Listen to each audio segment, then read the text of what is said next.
The departure of their captain was so sudden, so unexpected, and so incomprehensible to the Rangers, one and all, that for a time they all stood where they were, staring at the two departing figures, who were very soon swallowed up by a dip in the prairies. "If I wasn't awake, I'd think I was asleep," Long Bill said. "I'd think I was having a dream." "Don't you be bossing me yet, Gus," he added a moment later. "This might just be a dream." "No, it's no dream," Call said. "The captain left, and he left on foot." "Well, the fool ought to have taken a horse, or a mule at least," Augustus said. His thoughts were confused from the suddenness of it. Captain Skull was gone, and now he was a captain himself, or half of one at least. "That's my view," Neely Dickens said. "If he didn't like none of the spare horses, he could have taken the mule at least. Then he'd have something to eat if there wasn't no game to be found." "He's with Famous Shoes," Call reminded them. "Famous Shoes travels all over this country, and he don't starve." "He might find that pig before we do," Finch Seeger remarked apprehensively. The pig he had seen in his mind, rooting behind a chaparral bush, had quickly become a reality to him. He was annoyed by the thought that Captain Skull might beat him to the pig. In his mind, the pig belonged to the troop. Dietz could cook it up in a tasty way. The country did not look like pig country to Dietz. "I'd be happy with a few prairie dogs," he whispered to P.I. P.I. was wishing ever more powerfully that he had not chosen to become a Texas Ranger so early in his life. His understanding of the business was that captains always stayed with their troops, yet their captain had just walked off. It was confusing behavior, and it was still windy, too. He thought he might like rangering a little better if the wind would just die. It did not take Augustus McCrae more than 3 minutes to adjust to his promotion to captain. He had been feeling rather gloomy, thanks to low grub and uncertain prospects, and now, all of a sudden, he was a captain, a thing that made him feel better almost immediately. He decided that his first act as captain would be to press for a quick return to Austin so he could tell the news to Clara. Now that he was a captain, she would have no excuse to refuse him. He meant to point that out to her plainly as soon as they arrived. "Now, don't you be bossing me too hard today, Gus," Long Bill said. "I've got to have a day or two to adjust to this notion that you're a captain." "That's twice you've said that." "I order you to shut up about it," Gus said.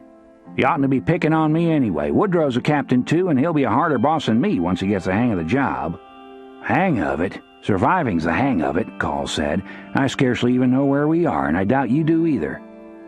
"Well, we're west, I know that," Augustus said. "Darn the captain, why'd he take our scout?" "Scout up my fat pig, if you don't mind," Finch Seeger said. "He's behind the bush, rooting up a snake, I expect." All the Rangers felt a little embarrassed by Finch's fixation on an imaginary pig. Finch Seeger was a ranger mainly because of his strength. If a log was in the way of a wagon, Finch could dismount and remove it without assistance. But of course that skill was useless on the Llano, where there were few obstructions to free travel. With no logs to clear away, Finch's usefulness as a ranger was much diminished. The fact was, Finch was not entirely right in the head. Once he formed a notion that pleased him, he wrapped his mind around it like a chain. "Now hush up about that hog, Finch," Neely Dickens said. He was a little embarrassed for his friend. Anybody could see they weren't likely to encounter a pig. "We're in dry country," Call said. "We better decide which river to make for." "I vote for the good old Brazos," Long Bill said. "The Brazos ain't far from my home and my pearl."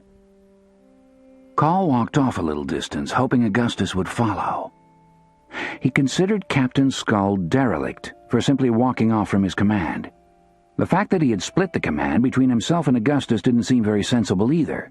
Though he and Augustus were good friends, they had a way of disagreeing about almost everything. As soon as he said they ought to make for the Brazos, Gus would argue that they were closer to the Pecos. Fear of disagreement had prompted him to walk off. He didn't want to start off his captaincy by quarreling in front of the boys. Augustus, though, once he came and joined Call, proved hesitant. Though he was pleased for a few minutes to be a captain, the responsibility of it quickly came to seem overwhelming. What if he gave an order and it proved to be the wrong order? All the men might die. Woodrow's first remark had been correct. Surviving was what they had to think of. They had only one day's food and little water. The very emptiness of the plain was daunting. One direction might be no better than another. "Which way do you think we ought to go?" Woodrow asked. Augustus opened his mouth to answer and then realized he didn't know what to say. The weight of command had suddenly become very heavy. He had no idea which way they ought to go. "Aren't you going to say something?" Woodrow asked. "You've been talking ever since I've known you. Why'd you suddenly dry up?" "Because I don't know how to be a captain. At least I'm man enough to admit it," Augustus said.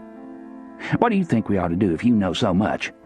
"I don't know so much," Call said. "I've taken orders the whole time I've been a ranger. Why would I know any more than you do?" "Because you're a studier, Woodrow," Augustus said. "You've been reading in that book about Napoleon for years. Me, I'm mainly just a horror." He took one more look at the landscape and then turned to his friend. "All right," he said. "I'll try to, Captain, if you'll help. I favor trying to strike the Red River. I expect the Pecos is closer, but there's little game on the Pecos. If we go that way, we'd probably have to eat the horses. We've got those extra mules. I say we eat the mules if we have to and make for the Red. There's plentiful deer along the Red." To Gus's relief, Woodrow Call smiled, a rare thing in general, Woodrow being mainly solemn, but especially rare considering the hard circumstances they faced. "The Red was my thinking, too," Call said. "Is it?" Augustus said, relieved.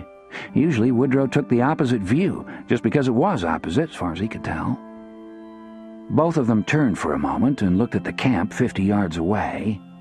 All the rangers were looking at them, waiting to see if they would quarrel. "The boys depend on us now," Call said. "It's up to us to get 'em home." "I just hope we don't run into a big bunch of Comanches," Augustus said. "A big bunch of Comanches would probably finish us."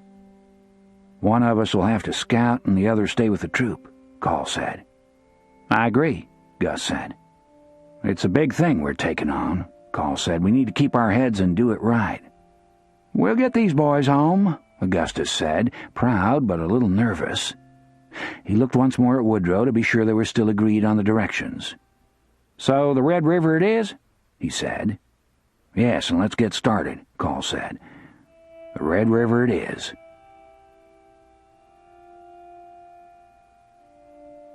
Famous Shoes was surprised to see that Big Horse Skull could walk so well. Usually he could easily walk off and leave any white man, but he did not walk off and leave Skull. When they camped the first night, the man did not seem tired, nor did he insist on the large, wasteful fires that the whites usually made when the nights were cold. Their fire was only a few sticks, with just enough flame to singe the prairie chicken Skull had hit with a rock. The clouds blew away, and the stars above them were very clear as they divided the skinny bird, which was old and tough. Famous Shoes had begun to realize that Skull was a very unusual man. They had walked all day at a fast clip, yet Skull did not seem tired and did not appear to want sleep. Famous Shoes yawned and grew sleepy, but Skull merely kept chewing his tobacco and spitting out the juice.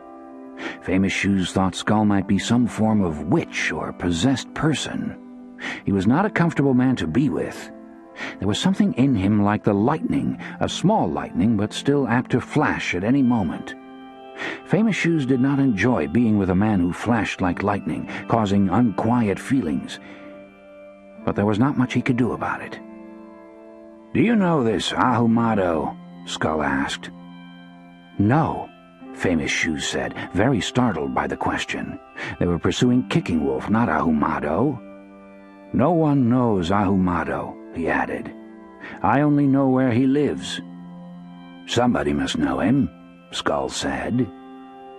He had begun to think of walking to Mexico to kill Ahumado, the man who had shot him and also Hector. The thought of a lone strike had only occurred to him that day. Once he had wanted to take cannons to Mexico, to blast Ahumado out of the Yellow Cliffs. But now that he was alone on the prairie, with only the tracker for company, Einish Skull felt that it was time for a turning. Commanding men was a tiresome chore, one he had done long enough. He might do it again once the great civil conflict came, but now he had the desire to cast off all that had gone before and go into Mexico alone. The remote parts of the world haunted him. Africa, the Arctic, the great peaks of Asia. He didn't want merely to go back to Austin, to Inez, to the Rangers. He wanted an adventure, and one he could pursue alone. "A military unit is a fine thing when it works," he said. "But it usually don't work. A solitary feat of arms is better if the foe is worthy. This Kicking Wolf ain't much of a foe, though I grant that he's a brilliant thief. But I doubt that he's much of a killer. The two skills don't go together." Famous Shoes didn't know what to make of that comment. There were plenty of dead Texans and Mexicans and Indians who were dead because of Kicking Wolf. Their families considered him killer enough. If Skull wanted to fight someone who killed better than Kicking Wolf, he should not have passed up Buffalo Hump, a man who could kill plenty well. He didn't comment. It was night, a good time for napping. If they wanted to catch Kicking Wolf and get the buffalo horse back, they would need to be up walking plenty early. "This fellow Ahumado's been a notable bandit for a long time," Skull said. "Somebody must have some information about him." Famous Shoes kept quiet. Ahumado was a bad, cruel man. Even to talk of him was bad luck. Ahumado worked very bad tortures on the people he caught. In Famous Shoes' view, it was unwise even to think of a man that bad. The old people of Mexico thought Ahumado could pick up thoughts out of the air. If Skull kept talking about him, or even thinking about him, Ahumado might pick the thoughts out of the air and come north looking for them. Skull fell silent for a while. Famous Shoes was hoping he would nod and sleep. It was better to sleep a little and then apply themselves to the pursuit of Kicking Wolf than to be talking around a campfire about Ahumado. The smoke of the fire might drift south into Mexico, carrying their thoughts with it. Perhaps Ahumado was so wise that he could find out what people were saying about him just from little whiffs of drifting smoke. It was a new thought. Famous Shoes didn't know if it was true, but it might be true, which was a good reason to stop talking about Ahumado. "He might be a man to match me," Skull said. "Very damn few can match me. I have to seek them out, otherwise the salt might lose its savor." "We have to track Kicking Wolf first, and that will take a lot of time," Famous Shoes said. Skull had taken his little book out of his pocket, but he didn't look into it. He merely held it in his hand as he stared into the fire. On the plain to the south, 2 wolves began to howl. One howled, and then another answered, which was very disturbing to Famous Shoes. Many coyotes often spoke to one another, but it was rare for 2 wolves to howl. Famous Shoes didn't know what it meant, but he didn't like it. The 2 wolves should not be speaking to one another, not so early in the night. When he got home, he meant to ask the old ones what it meant when 2 wolves howled early. He would have to seek the old ones. They would surely know. When Call found the dead boy and the tracks of 20 horses going north, he knew there would not be a simple trek back to Austin. The Indians were not far. Piles of horse turds were still warm, and the blood from the boy's crushed skull had only just coagulated. Call was less than a mile ahead of the troop, scouting. The boy was no more than 6 years old, skinny and pale, and the raiders who killed him had only just passed. Probably he had been too sickly to travel. They had hit him in the head with a rifle butt and left him, dead or dying. Call pulled his rifle out of its scabbard and got down to examine the tracks. It was annoying that Skull had taken Famous Shoes. The Kickapoo could have read the tracks easily, told them what band the raiders belonged to, and probably how many captives they were carrying into captivity. Call was not so skilled, nor was anyone else in the troop. He knelt by the dead boy and felt again the weariness that the sight of such quick, casual death raised in him. The boy was barefoot and so skinny that it seemed he had never had a filling meal in his life. Probably he hadn't. The likelihood was that he had been snatched off some poor farm off one of the several branches of the Brazos, the river that tempted settlement most, due to the fertility of its long, lightly wooded valleys. When the troop came in sight and saw that Call was dismounted, the rangers spurred up and sped to him, only to stop and stare in silence at the dead boy, a thin line of blood from his broken skull streaking the gray grass. "Lord, he was just a young'un," Long Bill said. "I just missed the raiding party," Call said. "I doubt they're 5 miles ahead." Augustus, whose keen vision was his pride, looked far north and saw the raiding party. They were so far away that they were dots, too far away for him to make a count. "I expect it was 100 Indians at least from all these tracks," Neely Dickens said, unnerved by the thought that there might be a massive army of Indians nearby. "I can see 'em, you fool. There's not more'n 20, Augustus said, "and some of them are probably captives."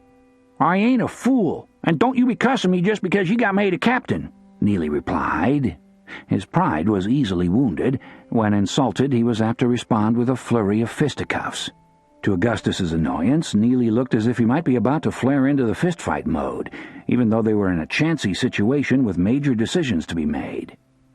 "Well, you gave a high count. I'm sorry I bruised your feelings," Gus said. He realized that he had to watch his comments now that he had risen in rank. In the old days, a man who didn't appreciate his remarks could take a swing at him. Several had. But now that he was a captain, a man who tried to give him a licking might have to be court-martialed or even hung. Though Neely's fistfights were ridiculous, Neely was small and had never whipped anybody, Augustus thought it behooved him to be tolerant in the present situation. There were larger issues to be decided than whether Neely Dickens was a fool. Call was glad Gus had made amends to Neely. It wouldn't do to have a big, silly dispute with Indians in sight. "What do we do, Woodrow?" Long Bill asked. "Do we chase the rascals, or do we let 'em go?" The minute he spoke, Long Bill wondered if he had done wrong to call Woodrow by his first name. He had known Call for years and always called him merely by his name, but now Woodrow was a captain, and Gus too. Was he expected to address both of them as captain? He felt so uncertain that merely speaking to either one of them made him nervous. "I doubt this boy was the only captive," Call said. "It's a large party. They might have his sisters and brothers if he had any, or even his mother." "They probably stole a few horses too," Augustus said. "I say we go after 'em." Call saw that Dietz already had the dead boy's grave half dug. Dietz had been given a sidearm but no rifle when they left Austin. An old pistol with a chipped sight was all he had to defend himself with. It was something Call meant to remedy once they got home. "Should we take all the boys or just the best fighters?" he asked Augustus. That was the most worrisome question in his view.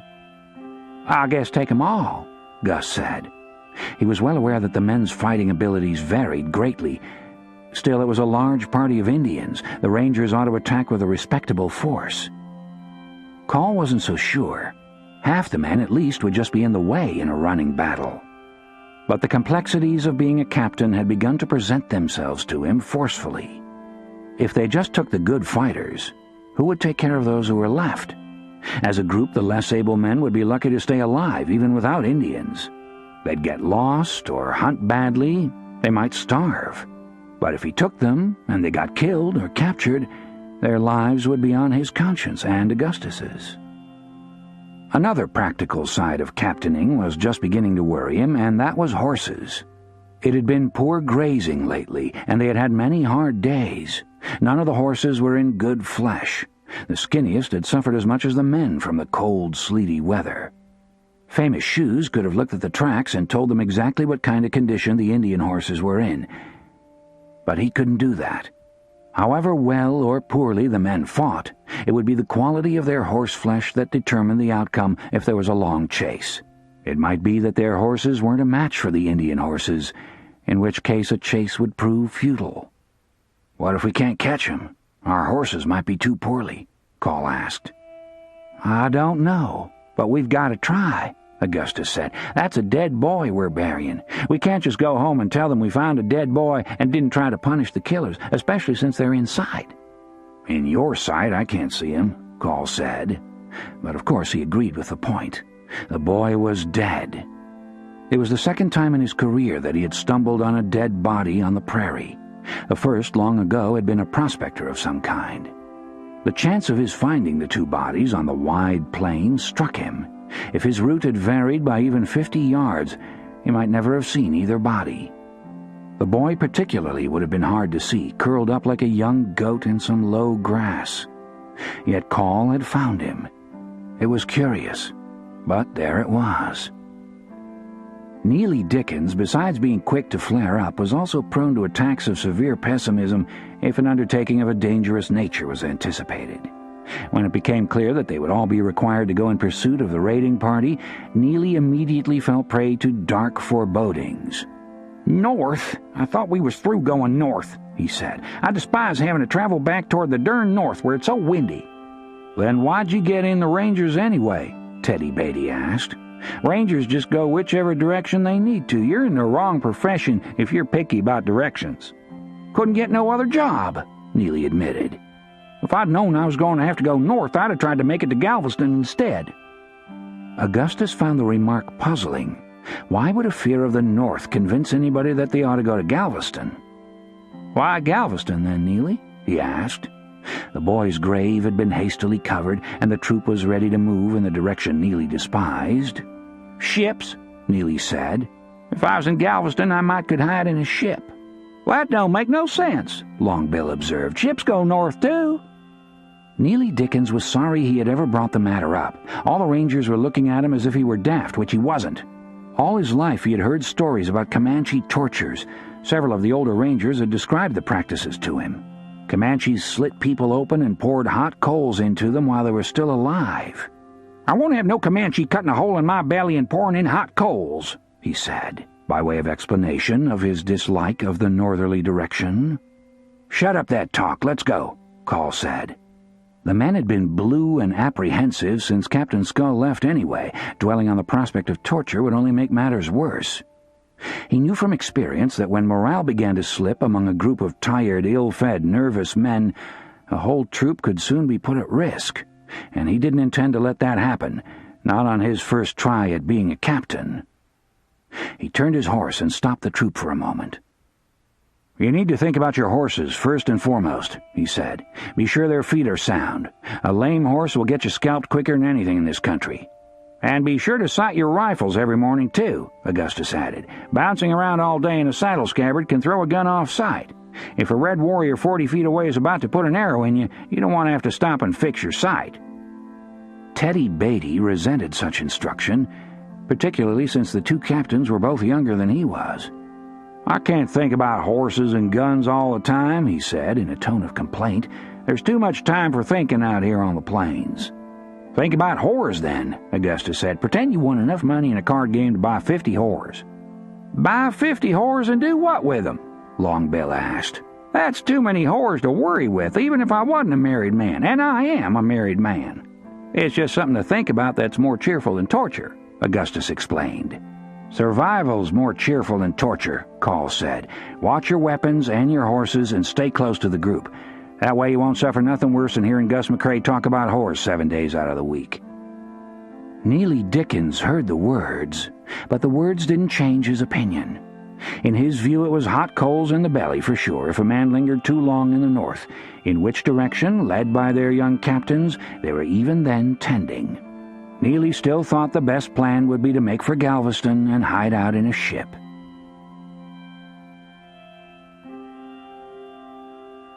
Maudie Clark only wanted to die. Die, and have no more freezing, no more outrage, no more having to worry about what Tana, the cruelest of her captors, would do to her at night when they camped. Tana led the horse she was tied to himself. Sometimes, even as they rode, he would drop back to pull her hair or beat her with a mesquite switch. Those torments were minor compared to what Tana and the other 3 Comanches did to her in camp. She had never expected to have to bear such abuse from men. And yet she still had 2 living children, Bessie and Dan, and could not allow herself to think too much about the luxury of death. William, her husband, had been away, driving some stock to Victoria, when the 4 Comanches burst into her cabin and took her. The babe at her breast, little Sal, they had killed immediately by dashing her head against a log. Eddie, her oldest boy, hurt his leg in the first scuffle. The pain was such that he couldn't stop whimpering at night. Maudie would hear him crying even as she endured her torments. On the 6th day, the Comanches lost patience with his crying and smashed his head in with a gun butt. Eddie was still breathing when they rode on.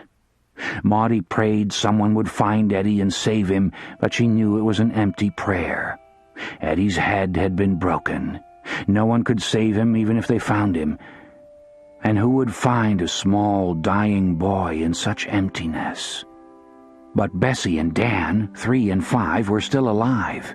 They were hungry and cold, but they had not been hurt, apart from scratches received as the horses crashed through the South Texas brush. Several times during periods of outrage, Maudie had thought of grabbing a knife and slashing her own throat. But she could not surrender her life while her children needed her. Bessie and Dan had stopped watching what the men did to their mother. They sat, with their eyes down, silent, trying to get a little warmth from the campfire. When the men let her tend them, Maudie fed them a few scraps of the deer meat she was allowed. She meant to keep them alive if she could, until rescue came. "Pa will be coming.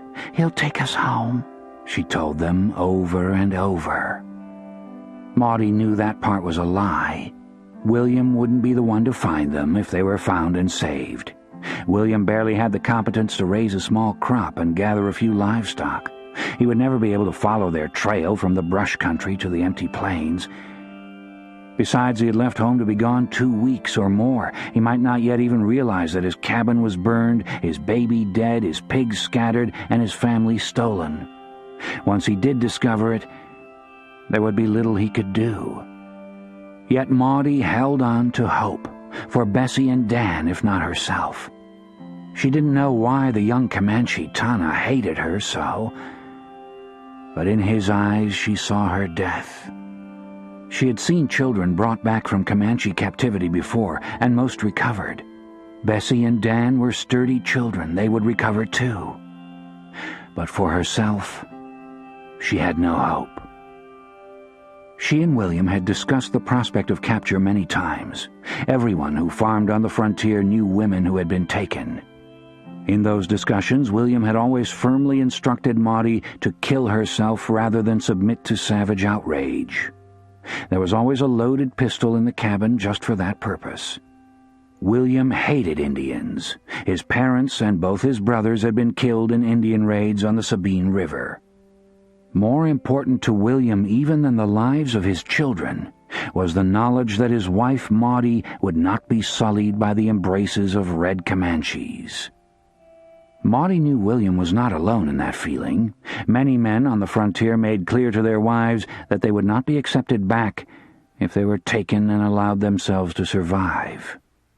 Of course, some men wavered and took their wives back anyway, but William Clark had nothing but scorn for such men. A woman who had lain with a Comanche, or any Indian, could not again hope to be a respectable wife. So Maudie knew she was lost. She had been nursing little Sal when the Braves burst in. It was a moment of deep peace. Her last. She was caught before she could reach the pistol. That night, when Tana began his outraging, Maudie knew that her life with William Clark was lost and gone. William would not think her worth recovery. Even the children, if they were not brought back quickly, he might disown. But Maudie couldn't think about that. She had to concentrate on keeping her children alive. She had to see that they got warmth and food, and that they did not provoke their captors by lagging or crying. At first, as they rose onto the plains and the weather grew sharp, clothes were the first worry. Their farm was in the south. The 3 of them were lightly clad. All that remained of the cotton dress she had been wearing was a few scraps tied around her loins. When the cold deepened, the Indians let her cover the children with a bit of old blanket at night. She herself had nothing. She had not yet recovered from the birth of little Sal, a fact lost on her captors. She awoke in the morning from her few minutes of restless sleep with blood frozen on her legs. She feared for a time that she might bleed to death, but she didn't, though at times she was so weak that her vision swam. Fortunately, an older man, whose name was Quick Antelope, was not so cruel as Tana. He joined in her torment, but without enthusiasm, and was kindly toward the children. When she could not interest them in taking food, Quick Antelope made a soup which tempted them. Once, when Tana began to beat her with a heavy stick, murder in his eyes, Quick Antelope took the stick from him and made him calm down. It was not until later that she learned the older warrior's name. At first the only name she knew was Tana, the young man with the deep burn of hatred in his eyes, the man who beat her hardest and devised the most intricate torments for her. It was Tana who hit her with hot sticks from the fire, who outraged her longest and spat on her if she tried to resist. The night after they left Eddie, Maudie began to sob and could not stop. She thought of her boy lying in the thin grass with his broken head, dying alone, and the wall around her feelings broke. She began to sob so loudly that all the warriors grew angry. Bessie and Dan were fearful. They tried to shush her, but Maudie could not be shushed. Eddie was dead. Little Sal was dead. Tears flooded out, and she could not stop them, even though Tana dragged her through the fire by one ankle and hit her so hard he knocked out one of her front teeth. But in her bereavement, Maudie scarcely felt the beating or the burns. She cried until she had no strength left to cry. The Comanches, disgusted and fearful, finally left her alone. Snow began to fall, drifting out of the cold sky onto the dark plains.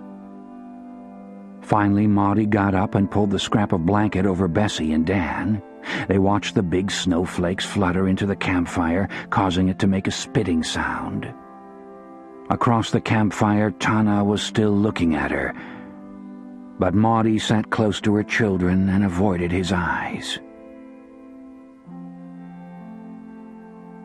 Tana wanted Quick Antelope, Satay, and Big Neck to go on to the main camp with the captive white children and the 14 horses they had stolen.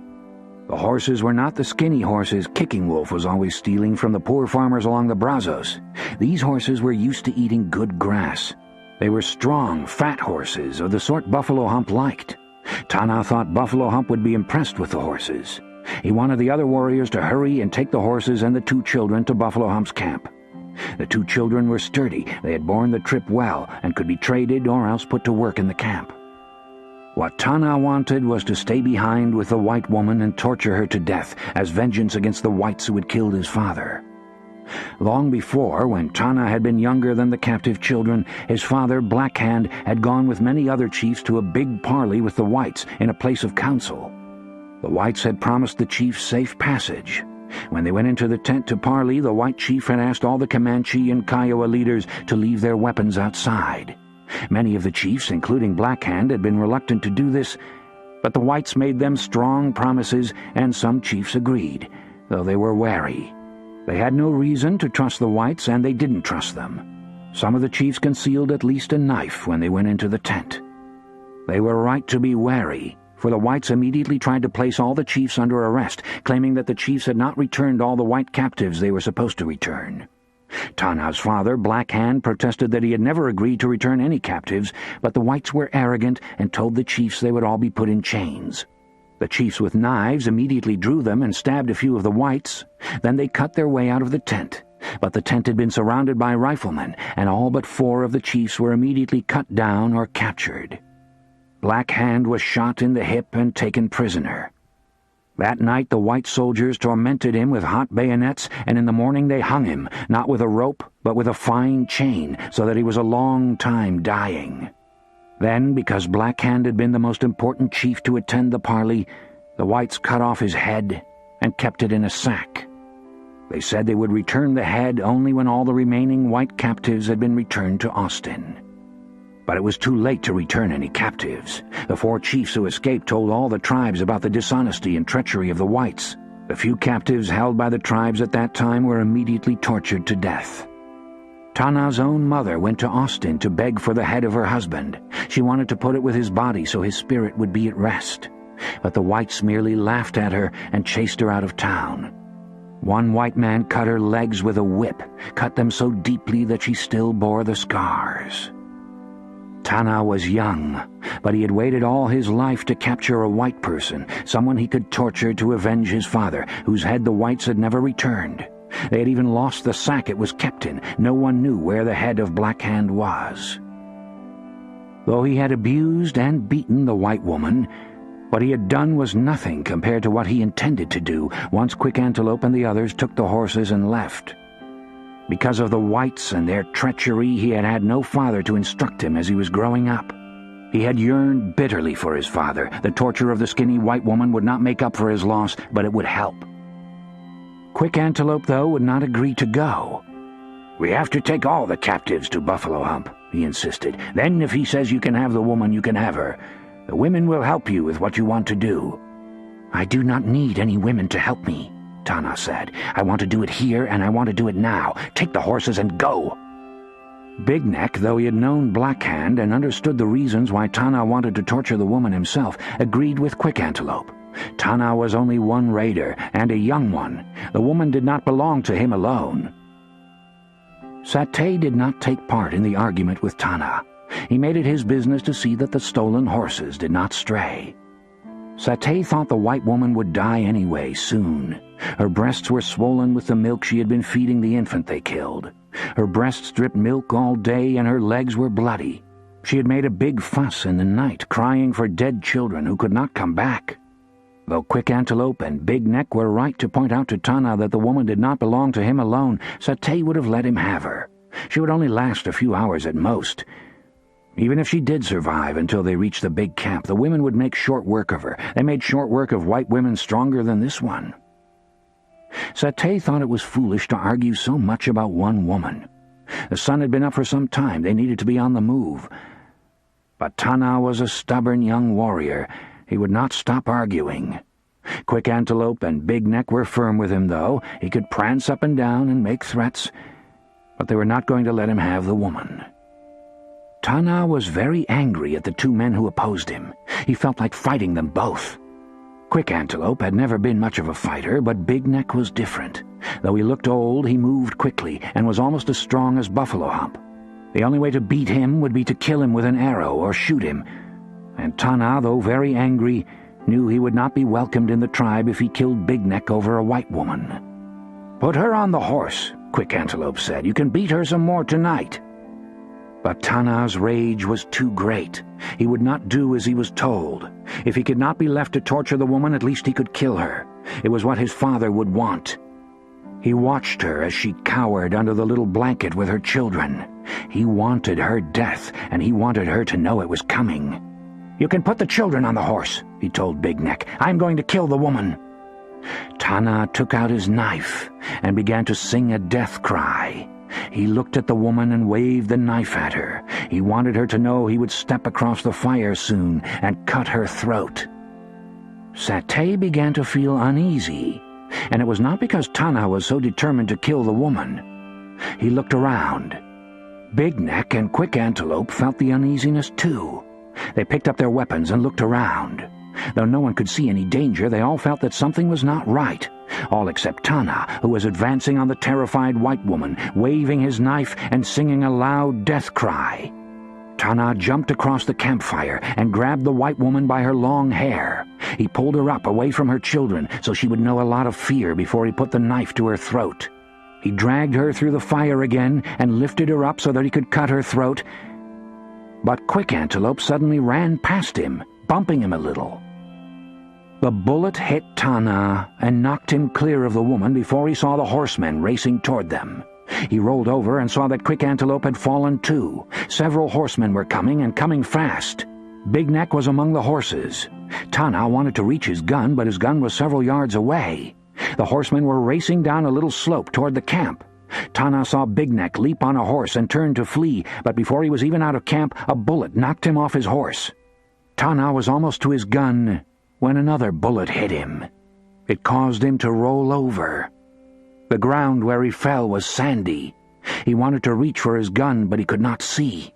It was as if the sand was pouring over his eyelids, so heavy that he could not open his eyes.